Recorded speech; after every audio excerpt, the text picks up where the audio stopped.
பாரு ஸ்ட்ராட்டஜி என்னன்னு பாருக்கே தெரியாது ப்ரோ. இஷ்டத்துக்கு ஸ்ட்ராட்டஜி மாற்றுவான் ப்ரோ. நான் பற்றி சொல்லணும்னா ஒரு நல்ல ஃப்ரெண்டு ப்ரோ. எங்கள் 2 பேருக்குமே வந்துட்டு ஸ்டார்டிங்கில் பார்த்தீங்கன்னா ஒரு மாதிரி சரியான எனிமீஸ் அப்படின்னு தான் வந்துட்டு நாங்கள் 2 பேருமே நீங்கள் ஸ்டார்டிங்கில் பார்த்தீங்கன்னாலே தெரிஞ்சிருக்கோம். ஃபர்ஸ்ட் ஒரு 1 2 3 ஆமாம் ஒரு 3 வீக்ஸ் வந்துட்டு சரியான எனிமீஸ். நாங்கள் 2 பேரும் வந்துட்டு எலியும் பூனையும் மாதிரி மாற்றி மாற்றி அடிச்சுப்போம்.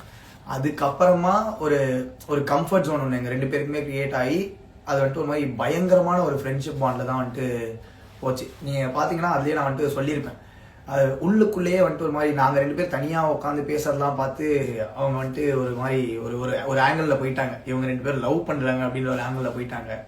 ஆனால் நாங்கள் 2 பேர் பேசுனது என்ன அப்படின்றது வந்துட்டு எங்களுக்கு தெரியும். ஸோ அப்படி பார்க்கும்போது நான் அப்போ அவகிட்ட சொன்னது என்னன்னா, நானே வந்து எனக்கு அதுக்கு முன்னாடியே உனக்கு முன்னாடி எனக்கு கல்யாணம் ஆயிரம்னு நினைக்கிறேன், நான் என் ஒய்ஃபோட வந்து உனக்கு மாப்பிள்ளை பார்க்குறேன் அப்படின்ற மாதிரி சொன்னதெல்லாம் வந்துட்டு ஒரு மாதிரி ஒரு பியூர் ஃப்ரெண்ட்ஷிப்பாக நாங்கள் வந்துட்டு ரொம்ப க்ளோஸான ஃப்ரெண்ட்ஷிப்பாக நாங்கள் வந்துட்டு பார்க்குறோம். She is very sweet.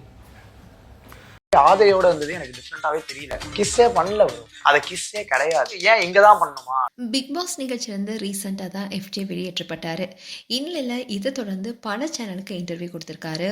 அதுல கனி, ஆதிரே அண்ட் அரோரா குறித்து வெளிப்படையா பேசியிருக்காரு. அந்த விஷயம் தான் இப்ப பேசும் பொருளா இருக்கு. எஃப்ஜே பிக் பாஸ் வீட்டுக்குள்ள இருக்கும்போது ஆரம்பத்துல ஆதிரையுடன் ரொம்பவே நெருக்கமா இருந்தாரு. இதை தொடர்ந்து அதை பத்தி இன்டர்வியூல கேள்வி கேட்டிருந்தாங்க.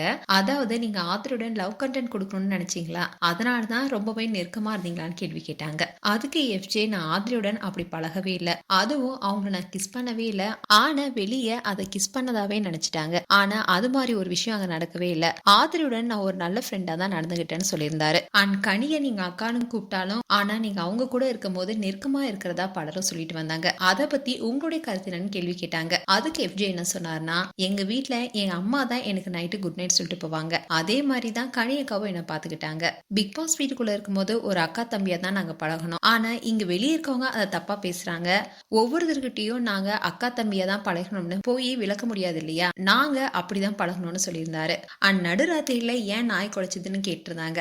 அதுக்கு எஃப்ஜே என்ன சொன்னார்னா, அதாவது யாராவது நெருக்கமா இருந்தாங்கன்னா அந்த டைம் பிக் பாஸ் இருப்பாரா இல்லையான்னு தெரியாது, மிட் நைட்ல அவர் இல்லாம கூட இருக்கலாம், சோ அந்த சமயத்துல வாய்ஸ்க்கு பதிலா நாய் சத்தம் கொடுத்தா அவங்க விலகி போக வாய்ப்பு இருக்கு, அதுக்காக நாய் சவுண்ட கொடுத்திருப்பாங்கன்னு எஃப்ஜே சொல்லியிருந்தாரு. இப்படி பல விஷயம் குறித்து வெளிப்படையா பேசியிருந்தாரு எஃப்ஜே. மேலும் எஃப்ஜே குறித்து உங்களுடைய கருத்துக்களை கமெண்ட் செக்ஷன் சொல்லுங்க. இது போன்ற வீடியோஸை பார்க்க நியூஸ் தமிழ் கிளிட்ஸ்ல சப்ஸ்கிரைப் பண்ணுங்க. மறக்காம நோட்டிபிகேஷன் பட்டனை கிளிக் பண்ணுங்க.